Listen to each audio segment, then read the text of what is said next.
Cần bất thiên của ser yang ai mô lung ron đồn rem nieng hiang asana lang parin pui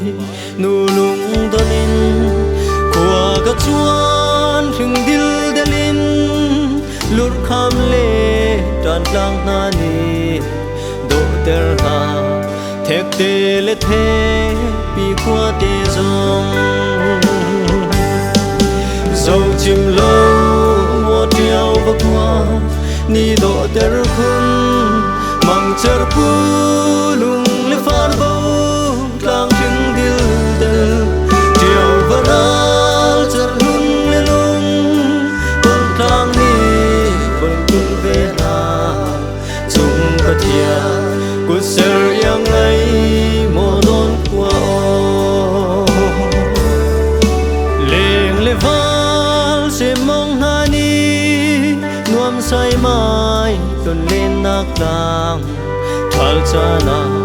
par phun nan kim chim the zil ni rung rang ko rim hui khun ha len chim lo don lang te o lang chung ke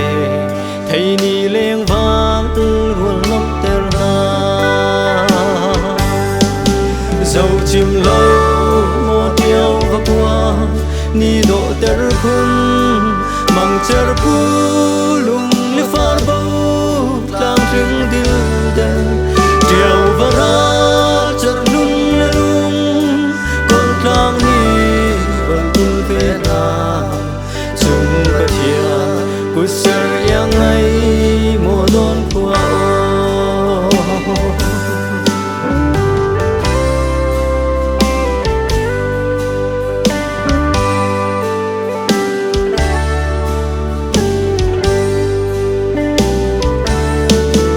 yang ri lo mo mai thang o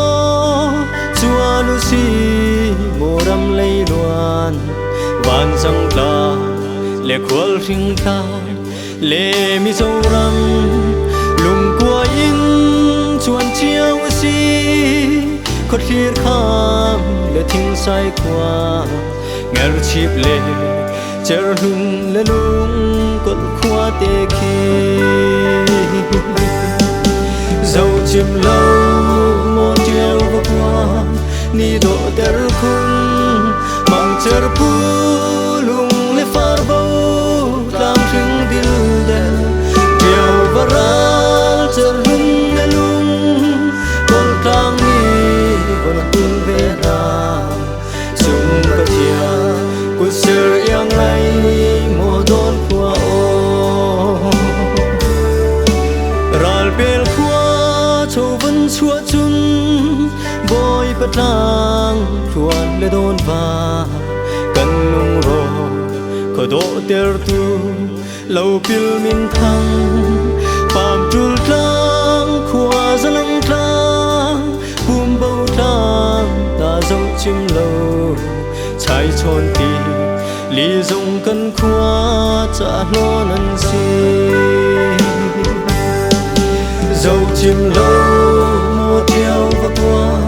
ni độ ter khun mang chở pu lung le phar bao lang rừng dil del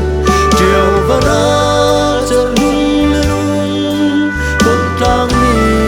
vẫn tung về na trong bất hiya của ser yang ai mô đôn qua chung bất hiya của ser yang ai